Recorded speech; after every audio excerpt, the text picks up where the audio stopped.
ભાવનગરમાં કોઝવેમાં ખાબકેલી બસના દર્શનાર્થીઓને બચાવી લેવામાં આવ્યા છે।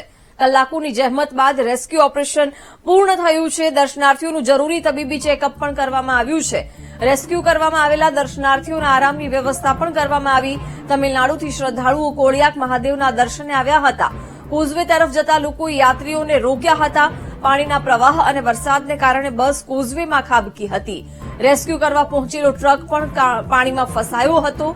બસનો કાચ તોડીને તમામ મુસાફરોને બહાર કાઢવામાં આવ્યા હતા।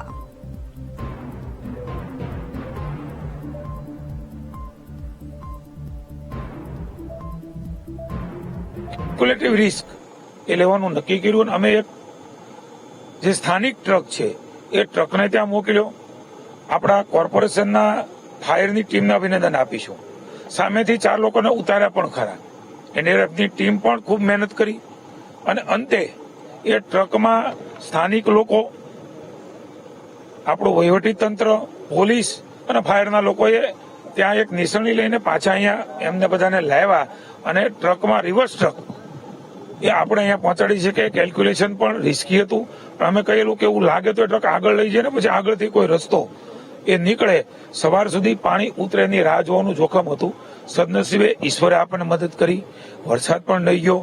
તંત્રની પણ એટલી સાવચેતી એમના કારણે અન્ય રાજ્યના તમિલનાડુના 29 લોકો એ હેમખેમ આજે પોલીસની બસમાં આપણે ત્યાં ભાવનગર લઈ જઈ રહ્યા છીએ। સારી કામગીરી કરવામાં આવી છે, પરંતુ પ્રશાસન પાસે પૂરતા સાધનો નહોતા, એટલા માટે વિલંબ થયો। નહીં, એવું નથી। આમાં એવું છે કે પાણીનો વેગ એટલો બધો છે કે કોઈ પણ પ્રકારનું સાધન નાખવામાં આવે તો આ પહોંચી શકે એમ નહોતું। અહીંયા હોડી ચાલી શકે એમ નહોતી। પાણીનું વેગ બહુ વધારે હતો અને કોઝવેના કારણે એની ડેપ્થ નથી મળતી, એટલે નાવ જેવું પણ સાધન અંદર ઉતારવું શક્ય નથી। हमारे पास फायर ब्रिगेड पास जे साधनों होता है બધા उपलब्ध साधनों थी हम लोग प्रयत्न કર્યો છે। अब चले तो बारिश से हमें ये थोड़ा सा नहीं, बारिश का इतना पानी आएगा, चले थोड़ा देर में थोड़ा पानी होगा। ये अपना चले तो पानी हेडलाइट में पानी लग के दोनों लाइटें बंद होगी एक साथ में। अब जैसे चले अंधेरे में गाड़ी एक साथ घूम गई, पानी का अगर तेज पानी था वो गाड़ी घूम गई।